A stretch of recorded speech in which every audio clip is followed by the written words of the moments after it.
کتنے محبت والے کتنے پیار والے یہ رشتے ہیں، یہ سارے تجھے چھوڑ جائیں گے، اور جب تیری قبر بند کر کے واپس چلیں گے، ایک فرشتہ آئے گا تجھے کہے گا من ربک ما دینک ما کنت تقول فی ھذا الرجل محمد.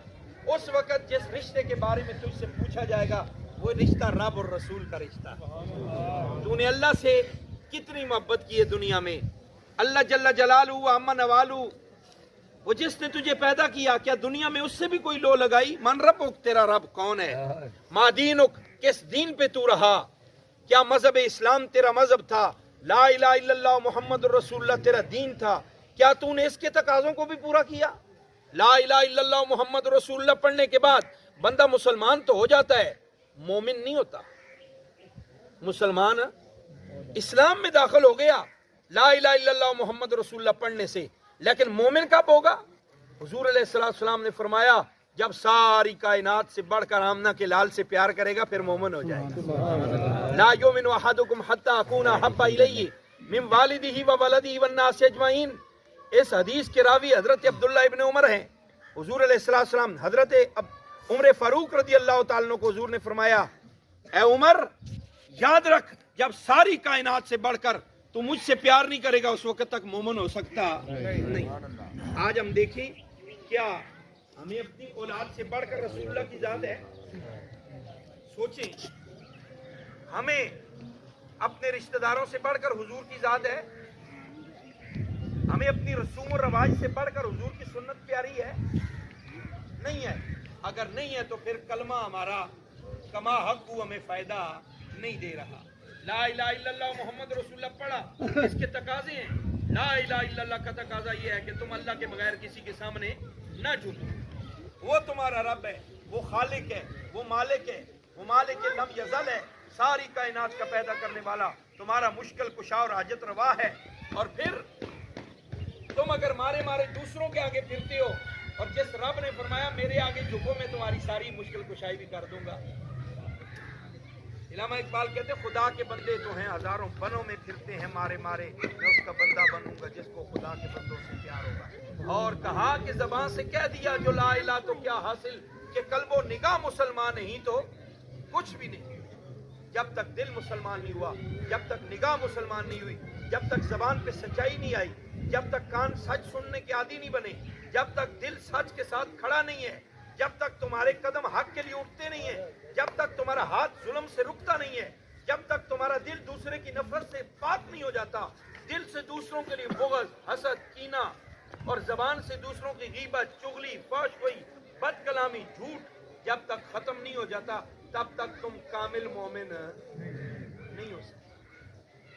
جب لا الہ الا اللہ محمد رسول اللہ کے تقاضوں کو پورا کیا، محمد الرسول اللہ، محمد ہمارے رسول ہیں، اللہ کے آخری نبی ہیں، ہمارے رہبر و رہنما ہیں، ساری کائنات کے ہادی برحق ہیں. ہمیں جینے کا طریقہ، مرنے کا طریقہ، شادی بیاہ، اٹھنا بیٹھنا، کھانا پینا، سونا جاگنا، خوشی غمی، ہر چیز رسول اللہ نے سکھا دی ہے کہ نہیں سکھائی؟ بولتے نہیں ہو، پتہ نہیں سکھائی. کیا دین اسلام میں ان ساری چیزوں کا حکم نہیں آ گیا؟ آیا.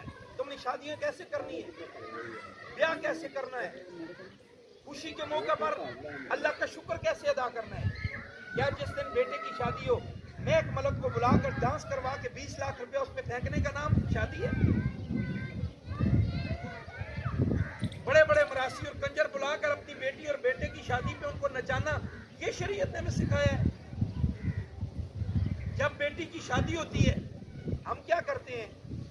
مہندی سے لے کر بارات تک اور ولیمے تک ساری رسمیں جو ہوتی ہیں وہ خلاف شرع ہوتی ہیں، لیکن جب تک بیٹی کو جب رخصت کرنے کا ٹائم ہوتا ہے قرآن مجید لپیٹ کے اس کے سر پہ رکھ دیتے ہیں. ایسے ہی ہوتا ہے کہ نہیں ہوتا؟ اس کے سر پہ قرآن کا سایہ لے کے پھر بیٹی کو باہر رخصت کرتے ہیں. جب کنجریوں کو نچایا جا رہا تھا تب قرآن کا کوئی حکم ہمیں یاد نہیں تھا. جب بیٹے کی شادی پہ ڈانس ہو رہے تھے اس وقت ہمیں قرآن یاد نہیں تھا. جب بارات آ رہی تھی اور ہمارے معاشرے کی بچیاں کھڑی ہو کر لڑکوں پہ پھول پھینک رہی تھی، اور دولہا جب شادی ہال میں داخل ہوتا ہے اس پر ساری لڑکیاں سر سے دوپٹے اتار کر بال گلے میں ڈال کے وہ کھڑی ہوتی ہیں پھولوں کی تھالیاں لے کے ان پہ پھول پھینک رہی ہیں. یہ کس شریعت نے ہمیں بتایا ہے؟ اس وقت ہمیں قرآن یاد نہیں تھا. ساری رسمیں ہماری قرآن کے خلاف. जब रुखसत करने लगे तो ऊपर कुरान का साया कर दिया। कुरान भी रब को कहता होगा कि ये मेरे साथ क्या मजाक हो रहा है, ये लोग क्या कर रहे हैं? क्या मैं इसलिए आया हूँ कि सिर्फ सारी रसूमात मेरे हुक्म के खिलाफ हो और आखिर में मेरा साया ऊपर कर दिया जाए, फिर हम कहें कि जी हाँ ठीक है हम मुसलमान हैं, कुरान का साया दे के बेटी को रुखसत कर दिया ना। मुहम्मदुर रसूलुल्लाह सल्लल्लाहु अलैहि वसल्लम ये हमारे कलमे का दूसरा जुज़ है। तो हमने देखना है हुजूर की जिंदगी हमारी जीने के लिए, मरने के लिए, गमी के लिए, शादी के लिए, रसूम और रवाजात के लिए, हमारे लिए हुजूर की जिंदगी नमूना है। तो फिर हमने जीना कैसे है, मरना कैसे? हमारे जीने के अंदाज भी हुजूर की जिंदगी के मुताबिक होना चाहिए, हमारा मरना भी शरीयत इस्लामिया के मुताबिक होना चाहिए। और फिर जब हम कब्र में पहुंचेंगे ना, रसूलुल्लाह की जिंदगी पे अमल करते हुए, आका करीम की बेटी से बढ़कर कायनात में किसी की बेटी इज्जत वाली है? बोलिए, बोलन लगे ना, क्या ना करो, अपनी गाल होवे कभी पर ताईद कर देता। कायनात में हुजूर की जात से बात किसी की जात बढ़कर है? सबसे बड़ी जात अल्लाह की है, और उसके बाद मखलूक में सबसे बड़ी जात रसूलुल्लाह सल्लल्लाहु अलैहि वसल्लम। आज असीं कहने नहीं तीनों रुखसत करांगे, जदों तक होंडा गड्डी ना देवां साडा ते नक ही नहीं रहिंदा, कहणगे चौधरी साहब ने तीनों होंडा गड्डी नहीं। पहले जनाब जदों गड्डियां दा दौर नहीं सी, कहंदे सन तीनों नाल मझ देआं, इंज ही हुंदा सी, मझां भी नाल दिंदे। मैं कहता हूं दो, मैं नहीं कहता ना दो, अपनी बेटी को होंडा ना दो, उससे लेमोजीन दो, मैं नहीं कहता ना दो, लेकिन जहाँ तूने होंडा गाड़ी बेटी को दी है, जहाँ जहेज में 20 लाख का सामान भी तूने दिया है, जहाँ तूने बेटी के लिए इतना कुछ किया है, क्या तूने कभी बेटी को अपने घर में बिठाकर ये भी समझाया है कि बेटी अब तू ससुराल के घर जा रही है तो वहां जाकर कहीं नखरे न करना, तुझे तेरी सास कहे तू रोटी पका, तो मैं तो कदे प्यो दे घर नहीं पकाई, उसे तो नौकर से साढ़े दिन आप कदर सी कदे घर काम कीता ही नहीं। तू कौन नहीं मेरे को काम, मैं 9 बजे सुती उठनी है घर, ऐसे नहीं करना बेटी। तूने सुबह उठकर पहले फजर की नमाज से पहले उठकर तहज्जुद पढ़नी, फिर तूने फजर की नमाज पढ़नी, उसके बाद तूने कुरान पढ़ना है, फिर तूने सास सौरे की खिदमत करनी है, फिर तूने अपने खावन के लिए नाश्ता बनाना है अपने हाथों से, क्योंकि तू रसूलुल्लाह की बेटी से बढ़कर इज्जत वाली नहीं है। मेरे रसूल की बेटी तो हाथ चक्की भी खुद चलाया करती, हाथ पे जिन्होंने कहते पोरियां पै जानियां हाथ पे होती, निशान पड़ जाते, चक्की खुद चलाती थी, पानी लेके आती हैं और हसन और हुसैन के लिए खाना खुद तैयार करती हैं, उनके झूले खुद झुलाती हैं, मौला अली के लिए खाना खुद तैयार करती हैं, अपने हाथों से घर का सारा काम करती हैं। एक दिन मौला अली ने कहा, फातिमा आज तो जंग से बहुत सारी कनीजें और बहुत सारे गुलाम आका करीम की बारगाह में आए और हुजूर लोगों को लोंडियां और गुलाम दे रहे हैं, जाओ तुम भी एक लोंडी ले आओ, एक खिदमतगार, एक खादमा ले आओ जो तुम्हारे घर में काम किया करे। अर्ज किया, ऐ मेरे सरताज अली, हुजूर की बारगाह में मैं जरूर जाऊं और हुजूर मुझे एक खादमा दे भी देंगे, लेकिन मुझे शर्म आती है कि मेरी सीरत हुजूर की उम्मत के लिए है, तो कल किसी की बेटी ये मुतालबा करे कि देखो अली ने अपनी बीवी को खादिमा रख के दी थी, रसूलुल्लाह की घर में नौकरानी होती थी, वो काम करती थी, तो मेरे हुजूर की उम्मत की कोई बेटी अगर ये मुतालबा करे और उसका खावन उसे खादिमा रख कर नौकरानी न दे सके तो फिर मैं क्या जवाब दूं? लिहाजा मैं अपने हाथ से काम करूंगी, मेरी सीरत को देखकर हुजूर की उम्मत जो है वो अपने हाथ से काम करेगी। तो अगर हम 20 लाख की 50 लाख की गाड़ी बेटी को दें तो साथ उससे पहले बेटी को ये तरबियत भी दें कि तूने अगले घर में जाना है तो तूने जिंदगी कैसे गुजारनी है, रसूलुल्लाह की सुन्नत क्या है, शरीयत का तरीका क्या है, तो इससे हमारा माशरा पुरअमन हो जाता है, खूबसूरत बनता है। रसूलुल्लाह की सीरत सुन्नत अगर हम अपनी गमी और खुशी में लागू कर लें तो यकीनन ये दुनिया और आखिरत में हमारे लिए बेहतरी हो जाएगी। तो हमने जीना कैसे है, मरना कैसे है, रसूलुल्लाह की शरीयत के मुताबिक हमने इसको देखना है, और ये सारी चीज़ें हमने अपने ऊपर फॉलो करनी है, लागू करनी है। और मुआशरे के अंदर जब हम इन चीज़ों पर अमल करके ज़िंदगी गुजारेंगे, ज़िंदगी खूबसूरत होगी, मुआशरा पुरअमन होगा, तलाकों की शरह में कमी आएगी, ज़िंदगी खूबसूरती से गुजरेगी। जब ज़िंदगी खूबसूरती से गुजर के हम इस दुनिया से जाएंगे, कब्र में पहुंचेंगे, फरिश्ता कहेगा बताना इनके बारे में क्या कहता है, मा कुन्ता तक़ूल फी हाज़ा रजुल मोहम्मद। हदीस पाक में जब बंदा कब्र में जाता है, चाहे वो मोलनवाल में दफन है, चाहे वो लाहौर में दफन है, पाकिस्तान में दफन हुआ, अफगानिस्तान में दफन हुआ, ईरान में दफन हुआ, ताजिकिस्तान में दफन हुआ, इंडिया हिंदुस्तान में दफन हुआ, बंदा जहाँ भी दफन होता है वहाँ से लेकर मदीने तक सारे पर्दे हट जाते हैं और रसूलुल्लाह की जात सामने आ जाती है। सुभान अल्लाह। रसूलुल्लाह मदीने में ही है, एक ही वक्त में हजारों लोग कब्र में जा रहे हैं, लेकिन उसके दरमियान और हुजूर के दरमियान पर्दे उठ जाते हैं। नीचे से एक जहान है, पर्दे उठ गए, फरिश्ता पूछता है वो देख सामने रसूलुल्लाह की जात है। दुनिया में उनके बारे में क्या कहा करता था? दूर देख के फरमाए वो इससे छोटे भाई मुझसे पूछो, ये मेरा गुलाम है, ना जाके इसको तो मेरी नात पढ़ने दो, इसको मेरा कसीदा पढ़ने दो, ये तो दुनिया में मेरे नारे लगाता था, ये मेरे नाम से खुश होता था, इसको छोड़ दो, इसे कुछ भी ना कहो।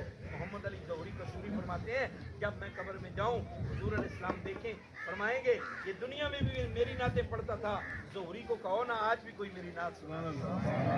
मजा तो तब है ना हम कब्र में जाएं, हुजूर फरमाएं ये मेरा गुलाम आया।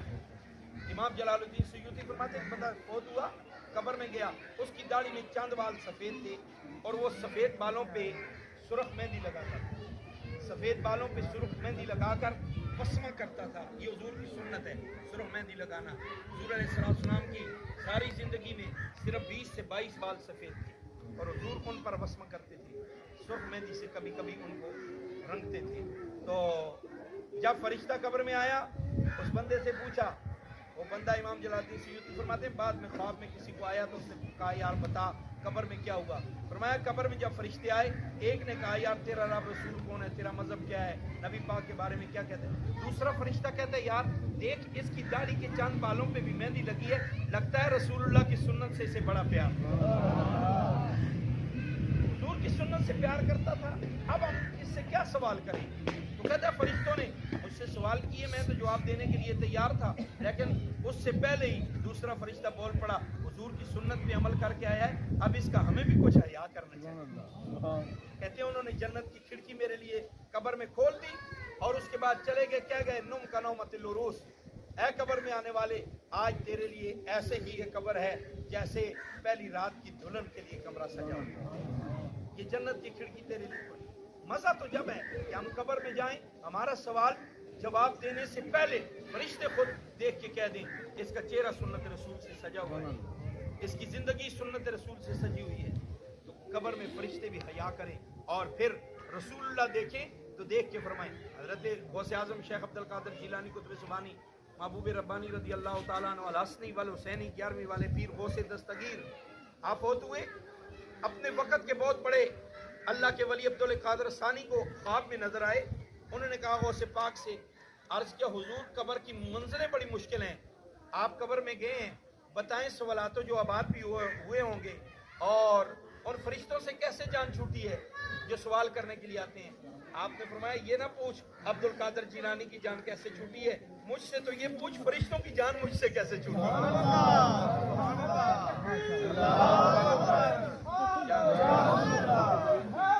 क्या अली के बंदे जब जाते हैं कब्र में तो वो अपनी तैयारी के साथ जाते हैं। रोया मेरे कब्र में सबसे पहले तो जब फरिश्ते कब्र में आए उन्होंने आकर मुझे लाया, मुझे अल्लाह के बंदो कब्र में आए हो जवाब दो। आपने फरमाया यार तुसी मेरे घर आए हो, ਤੁਹਾਨੂੰ नहीं पता किसी मोमन के घर बंदा जावे तो किवें जाईदा, दस दो मैं बाहर जाओ तो सलाम करके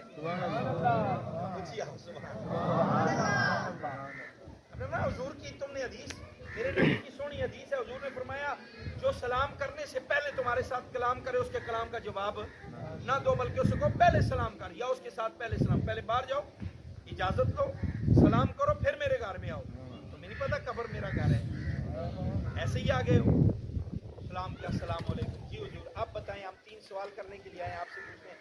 मैं ਤੁਹਾਡੇ 3 सवाल ने मेरा इको ही पहले मैं ना कर लवां,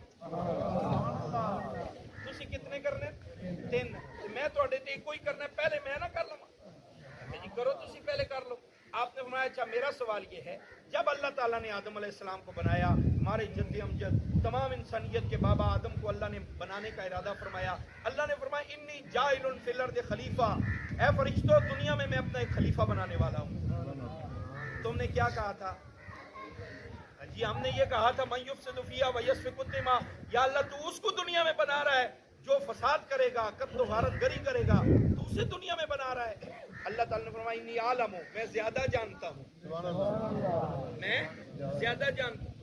میں دسو جدوں اللہ نے فرمایا میں آدم نو بنان لگیا تسی کیا اینو نہ بنا یہ دنیا تے فساد کرے گا دسو تہاڈا علم زیادہ ہے یا اللہ دا علم زیادہ ہے علم تو اللہ کا زیادہ ہے جب اللہ کا علم زیادہ ہے تو پھر تم نے اللہ کے سامنے حجت کیوں کی تم نے کیوں کہا کہ اس کو نہ بنا یہ فساد کرے گا اس بات کا جواب دو فرشتے چوپ میں کہ جی اسی کو کلیاں نے تھوڑا ہی کیا اسی سارے فرشتے ہی کیا آپ نے بولا اچھا جاؤ پھر سب فرشتوں سے پوچھ کے آؤ اور آ کر جواب دو جب تک میرے سوال کا جواب نہیں دیتے میں تمہارے تینوں کا نہیں دوں وہ ٹرن لگے دو میں جی ٹھیک ہے جا کے پوچھائیے آپ نے ایک نو بازو تو پھڑ لیا میں دو میں جانتے ہو واپس ہی نہ ہو تو میں کدے کو پوچھا گا ایک بیٹھے تھے میرے کو ایک ادھر بیٹھو ضمانت کے طور پہ دوسرا جائے پوچھ کے آئے میں ایک کو میں نے بٹھا لیا دوسرا فرشتہ گیا جا کے اللہ کی بارگاہ میں یا اللہ بڑے بڑے لوگوں کی قبر گئے ہیں پر آج بڑے ڈاڈے جے بندے نال بابے اس کے پاس گئے ہیں وہ کہتے ہیں میرا نام عبد القادر ہے میں قادر کا بندہ ہوں تم مجھ سے 3 سوال پوچھنا چاہتے ہو میں ایک پوچھنا چاہتا ہوں پہلے میرے سوال کا جواب دو میں تمہارے سوالوں کو بعد میں دیتا ہوں اس نے پوچھا ہے کہ جب آدم کو اللہ نے بنایا تم نے حجت کیوں کی یا اللہ ادو بھی جواب تو ہی عطا فرمایا سی آج بھی جواب تو ہی دے اللہ نے فرمایا اچھا ایسے کرو عبد القادر سے جا کر کہتے ہو اے عبد القادر نہ ہم تجھ سے 3 سوال پوچھتے ہیں نہ تو ہم سے 1 سوال پوچھتا ہے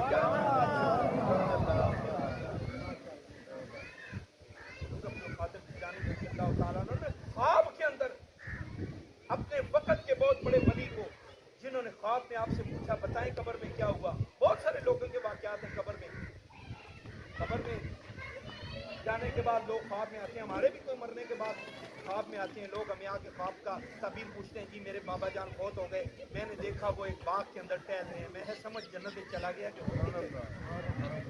میں نے دیکھا جی خواب کے اندر فلاں رشتہ دار فوت ہو گیا وہ کچھ چیز مانگ رہا ہے تو یہ خواب کی تعبیر ہوتی ہے خواب کی تعبیر ہوتی ہے غوث پاک رضی اللہ تعالیٰ خواب میں آئے خواب کی تعبیر ہے حضرت فاروق اعظم رضی اللہ تعالیٰ نے ایک بندے کو خواب میں مرنے کے بعد انہیں پوچھا حضور بتائیں کیا ہوا آپ پسینے سے شرابور تھے فرمایا یار آج جڑے نا اپنی ساری سلطنت کا حساب دے کے فارغ ہو آسان بات نہیں ہے قبر کے اندر جا کر بڑے بڑے لوگ قبر جاتے ہیں بعد میں خواب میں بھی آتے ہیں ایک امام جلال الدین سیوطی فرماتے ہیں علاقے کی کنجری تھی فوت ہو گئی مرنے کے بعد اسے کسی نے ٹہلتے ہوئے دیکھا جنت میں جا رہی ہے اس نے کہا تم تو بڑی بدکارہ عورت تھی تیری بخشش کیسے ہوگی جنت میں چلی گئی انہوں نے کہا میں بے شک گناہگار ضرور سا ایک دن ایک کنویں دے کول لنگی کتا جیب کٹ کے کھڑا سی انہوں پانی دی پیاس لگی سی میں اپنی جُتی اپنے دوپٹے نال بن کے انہوں پانی پلایا اللہ نے اودی صدقے ہی مینوں معاف فرما سبحان اللہ مخلوق خدا کی خدمت کرنے کی وجہ سے اللہ نے مجھے بخش دیا فضل کریں تے بخشے جاون میں عدل کریں تے تھر تھر کمن اونچیاں